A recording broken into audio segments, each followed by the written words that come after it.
ఇండైరెక్ట్గా నన్నే అన్నాడు అనుకో, నేను లీడర్ అయినప్పుడు నువ్వు ఇల్లు చదువుకుంటున్నావు, నువ్వెందుకు ఫీల్ అవుతున్నావు? అట్లా ఫీల్ ఎందుకు అవుతున్నావు? ఏం పర్సనాలిటీ నీది?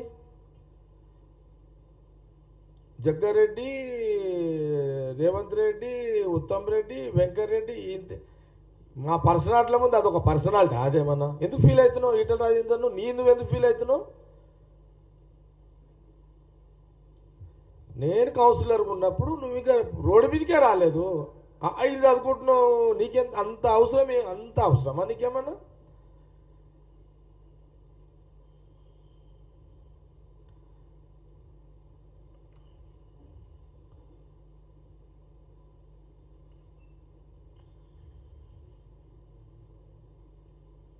నేను కూడా చూసిన.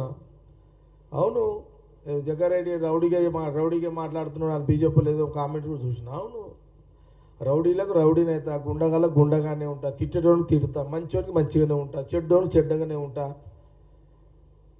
ఎవరు నోరు జారితే నేను నోరు జారుతా, ఎవడ మర్యాద ఇచ్చి మాట్లాడితే నేను కూడా మర్యాద ఇచ్చి మాట్లాడతా.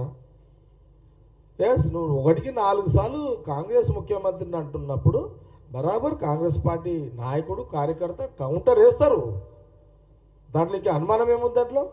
కానీ నువ్వెందుకు ఫీల్ అవుతున్నావు? నీ పర్సనాలిటీ నువ్వు పెద్దగా ఎందుకు ఊహించుకుంటున్నావు?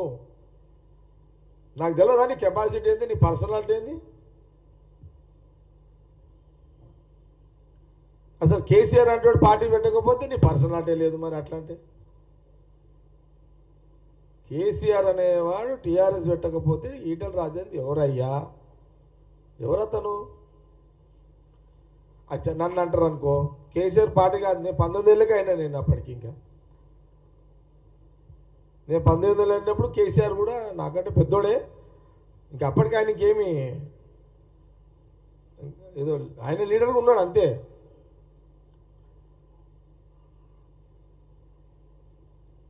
ఇప్పుడు 19 ఏళ్ళుగా కౌన్సిలర్, నాకే ఫీలింగ్ లేదు. ఎవరిదో పుణ్యమా అని చెప్పి నువ్వు లీడర్ అయ్యి నీకు ఆ ఫీలింగ్ ఎందుకే? బంద్ చేసుకో ఇప్పటికైనా. నువ్వు కౌంటర్లో మమ్మల్ని కాంగ్రెస్ వాళ్ళని తట్టుకోలేవు ఈటల రాజేందర్.